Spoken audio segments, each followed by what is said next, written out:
ગૌતમ બુદ્ધ, જેને શાક્યમુનિ તરીકે પણ ઓળખવામાં આવે છે, તેઓ ભારતના મહાન આધ્યાત્મિક ગુરુઓમાંના એક હતા. જ્ઞાન અને કરુણાના ઉપદેશો ફેલાવવામાં સમર્પિત તેમનું જીવન આત્માનુભૂતિ અને આત્મજ્ઞાનની એક યાત્રા હતી.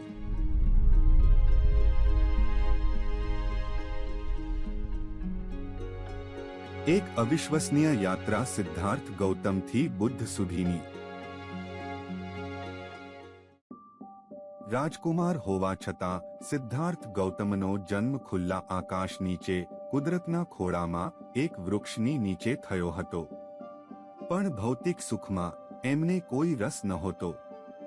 તેઓ જીવનના સૌથી ઊંડા રહસ્યો જાણવા ઈચ્છતા હતા. એક રાત્રે સિદ્ધાર્થ મહેલમાંથી બહાર નીકળ્યા અને દુનિયાને જોઈ. તેમને વેદના, પીડા અને મૃત્યુ જોયા. તેઓ આ દ્રશ્યથી ખૂબ જ દુઃખી થયા અને આ સમસ્યાઓનું નિરાકરણ શોધવાનું નક્કી કર્યું. તેમણે વેદો, ઉપનિષદોનો અભ્યાસ કર્યો અને જ્ઞાન મેળવવા માટે ગુરુઓ પાસેથી પાઠ મેળવ્યા. પરંતુ તેઓએ જીવનનો મૂળ પ્રશ્ન, વેદનાનું કારણ શું છે અને વ્યક્તિ તેનાથી કેવી રીતે છુટકારો મેળવી શકે, એનો જવાબ ક્યાંય ન મળ્યો. આ જિજ્ઞાસા તેમને વધુ પરેશાન કરવા લાગી. છેવટે તેમણે સત્યની શોધ માટે પોતાનો મહેલ, પોતાનો પરિવાર, પોતાનું બધું જ ત્યાગ કરવાનો નિર્ણય કર્યો. ઘર છોડીને સિદ્ધાર્થ ગૌતમ જ્ઞાનની શોધમાં ભટકતા રહ્યા. તેઓએ ઘણા તપસ્વીઓ અને સાધુઓને મળ્યા, કઠિન તપશ્ચર્યા કરી અને વિવિધ વિચારધારાઓનો અભ્યાસ કર્યો. પરંતુ તેમને હજુ પણ તે અંતિમ સત્ય મળ્યું ન હતું જેની તેઓ શોધ કરી રહ્યા હતા. ભારતના ઉત્તર પૂર્વમાં એક નાનું ગામ ગયા, જે જીવન માટે નહીં પણ મૃત્યુની સંસ્કૃતિ માટે પ્રખ્યાત હતું, ખાસ કરીને પિંડદાનના નગર તરીકે. એક દિવસ ગૌતમ બુદ્ધ, જે ત્યારે સિદ્ધાર્થ તરીકે ઓળખાતા હતા, ગયા પહોંચ્યા. તેઓ પીપળના વૃક્ષ નીચે બેઠા અને જ્ઞાન પ્રાપ્ત કરવાનો સંકલ્પ કર્યો.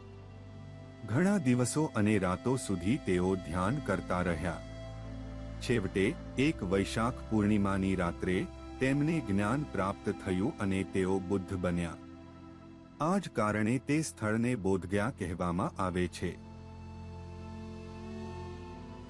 જ્ઞાન પ્રાપ્ત કર્યા પછી ભગવાન બુદ્ધ કાશીથી સારનાથની યાત્રા પર નીકળ્યા. સારનાથમાં તેમણે પોતાનો પ્રથમ ઉપદેશ આપ્યો. એક દિવસ 60 વર્ષની ઉંમરે ભગવાન બુદ્ધે એક ઉપસ્થાનક, સહાયક શોધવાનો નિર્ણય કર્યો. તેમણે બધા ભિક્ષુઓને ઉપસ્થાનક બનવાનો અવસર આપ્યો. બધા ભિક્ષુઓ ઉપસ્થાનક બનવા માટે ઉત્સુકતાથી ઊભા થઈ ગયા, પણ એક વ્યક્તિ ઊભો ન થયો. તેનું નામ આનંદ હતું. ભગવાન બુદ્ધે આનંદને પૂછ્યું કે શું તે ઉપસ્થાનક બનવા માંગે છે. આનંદે કહ્યું કે તે ભગવાનનો ઉપાસક બની શકે છે, પણ તેની કેટલીક શરતો છે. પહેલી શરત એ હતી કે જો કોઈ પણ આનંદને ભોજનનું આમંત્રણ આપે અને આનંદ સ્વીકારે, તો ભગવાન બુદ્ધ પણ તે આમંત્રણ સ્વીકારશે. બીજી શરત એ હતી કે ભગવાન બુદ્ધ આનંદને પોતાના ભોજનમાંથી ભોજન નહીં આપે. ત્રીજી શરત એ હતી કે ભગવાન બુદ્ધ આનંદને એવા સ્થળોએ નહીં લઈ જાય જ્યાં તેમને ભોજનનું આમંત્રણ મળે. ચોથી શરત એ હતી કે ભગવાન બુદ્ધ આનંદને સૌથી સારું ભોજન નહીં આપે. પાંચમી શરત એ હતી કે આનંદ ભિક્ષા માગીને જે કપડાં લાવશે તે જ પહેરશે. ભગવાન બુદ્ધે આનંદની બધી શરતો સ્મિત સાથે સ્વીકારી લીધી. આ ઉદાહરણ ભગવાન બુદ્ધ અને આનંદ વચ્ચેના અનોખા સંબંધને દર્શાવે છે. આનંદ ભગવાન બુદ્ધના સમર્પિત ઉપાસક હતા અને તેમને ભૌતિક સુખોની કોઈ ઈચ્છા નહોતી. આનંદની શરતો એ સુનિશ્ચિત કરતી હતી કે કોઈ પણ ઈર્ષ્યા ન કરે અને એવું ન વિચારે કે તેણે ભગવાન બુદ્ધ સાથે રહેવા માટે આ કામ કર્યું છે. બુદ્ધની જીવનયાત્રા ગંગા નદીના કિનારે અને નીચલા પ્રદેશોથી શરૂ થઈને મિથિલા અને નેપાળ સુધી વિસ્તરેલી હતી. તેઓ ભારતભરમાં ફરતા રહ્યા અને લોકો સાથે જ્ઞાન આપ-લે કરતા હતા. ચોમાસા અને વર્ષા ઋતુ સિવાય તેઓ સતત પ્રવાસ કરતા રહેતા, જેને બુદ્ધનું વરસાદી નિવાસસ્થાન કહેવામાં આવતું હતું. બેલુવા એક વરસાદી નિવાસસ્થાન વૈશાલીની બહારના ભાગમાં આવેલું હતું. આ ગામ તેમની અંતિમ યાત્રાનું પ્રારંભિક બિંદુ બન્યું હતું. બુદ્ધે સ્મિત કર્યું અને પોતાના નિશ્ચયથી પોતાની જાતને સુધારી અને પછી બેલુવા ગામ છોડીને બુદ્ધ ચપલચત્ય તરફ આગળ વધ્યા. તેઓ જાણતા હતા કે તેમનું નિધન આ દુનિયા માટે, ખાસ કરીને તેમના શિષ્યો માટે એક મોટો આઘાત હશે. તેમણે તેમના શિષ્યોને અંતિમ ઉપદેશ આપ્યો અને તેમને શીખવ્યું કે કેવી રીતે દુઃખથી મુક્ત થવું. તેમણે નિર્વાણ પ્રાપ્ત કરવાની રીત શીખવી. તેમના શબ્દોમાં જ્ઞાન અને કરુણાનો અદ્ભુત સમાવેશ હતો. તેમણે 4 આર્ય સત્ય, અષ્ટાંગિક માર્ગ અને નિર્વાણ જેવા મહત્વપૂર્ણ વિચારો સમજાવ્યા.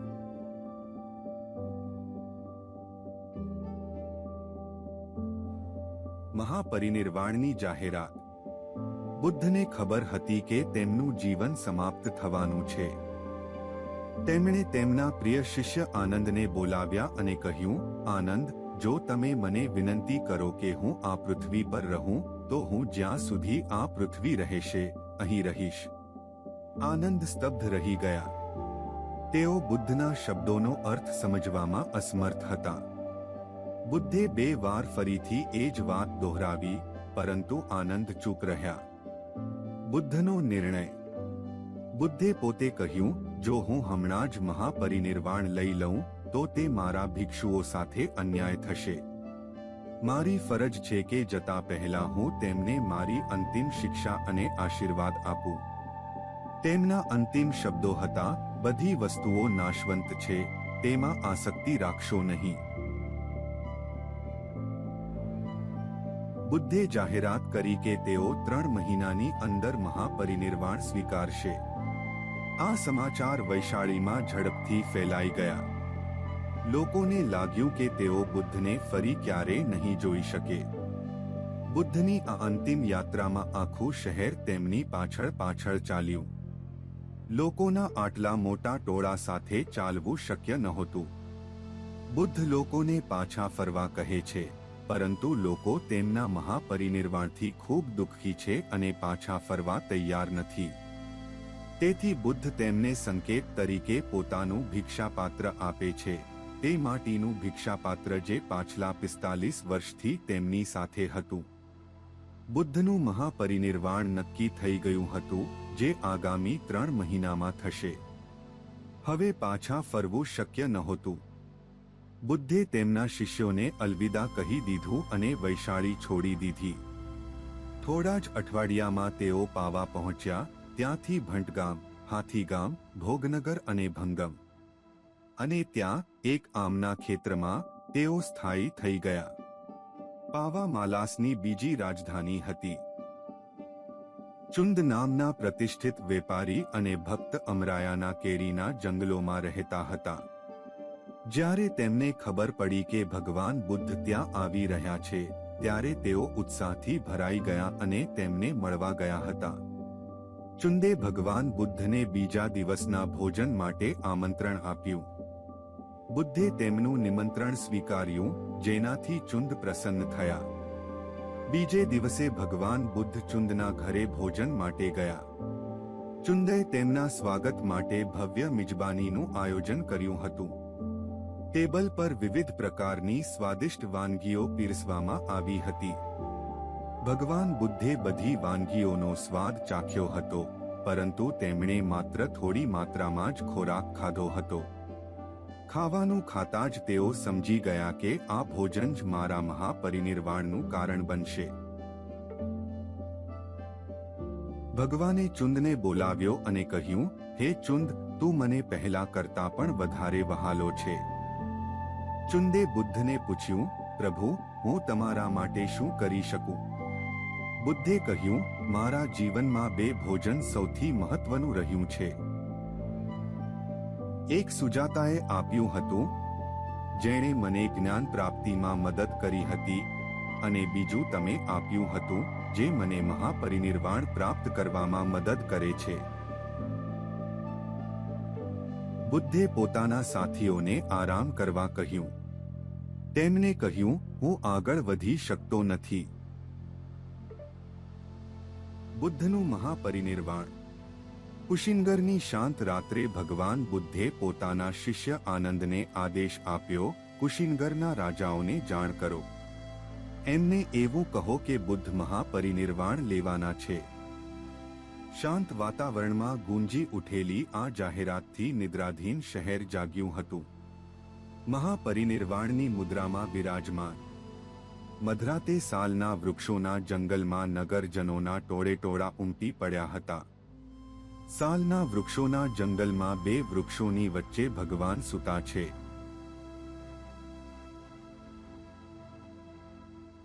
તેમનું શરીર ચમકી રહ્યું હતું અને તેમના ચહેરા પર શાંત સ્મિત હતું. તેમનું માથું ઉત્તર દિશામાં અને મુખ પૂર્વ દિશામાં હતું. એક હાથ તેમના માથા નીચે હતો, જાણે કે થાકેલો સિંહ આરામ કરી રહ્યો હોય. તે મહાપરિનિર્વાણ મુદ્રા હતી, જે આજે પણ સમગ્ર વિશ્વમાં પ્રખ્યાત છે. મહાકાશ્યપની પ્રતીક્ષા. બુદ્ધ મહાકાશ્યપની પ્રતીક્ષા કરી રહ્યા હતા. તે સમયે મહાકાશ્યપ કુશિનગરમાં ન હતા. બુદ્ધે મહાપરિનિર્વાણ પ્રાપ્ત કરતા જ ભૂકંપ આવ્યો. અને થોડા સમય પછી જ્યારે પૃથ્વી શાંત થઈ, સાલના વૃક્ષ પર એકાએક ફૂલો ખીલી ઉઠ્યા. આ ફૂલો બુદ્ધના શરીરને ઢાંકી દેતા હતા. તે પ્રકૃતિનું એક વિસ્મયકારક પ્રદર્શન હતું, જાણે કે તે કોઈ મહાન માણસને વિદાય આપી રહ્યું હોય. દર્શન અને અંતિમ સંસ્કાર.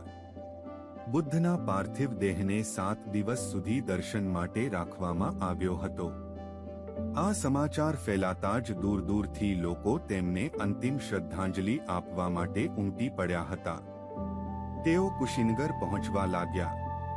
કુશિનગર માલા સામ્રાજ્યનો એક ભાગ હતો અને માલા લાંબા સમયથી બુદ્ધના સમર્થક અને ઉપાસક રહ્યા હતા. મહાપરિનિર્વાણ પછી બુદ્ધના શિષ્યોએ તેમના દેહને અંતિમ સંસ્કાર માટે તૈયાર કર્યો. બુદ્ધના દેહને ચંદનની ચિતા પર મૂકવામાં આવ્યો હતો.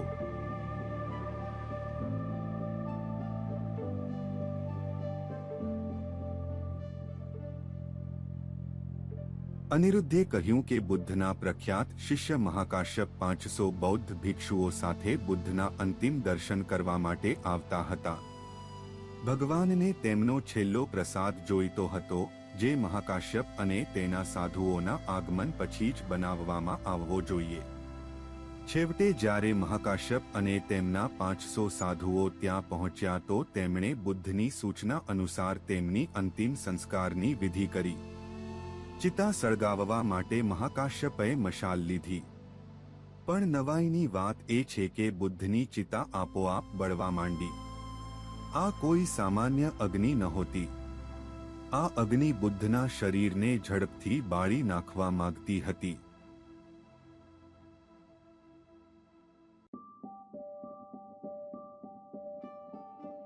ત્યારે અચાનક વરસાદ શરૂ થયો.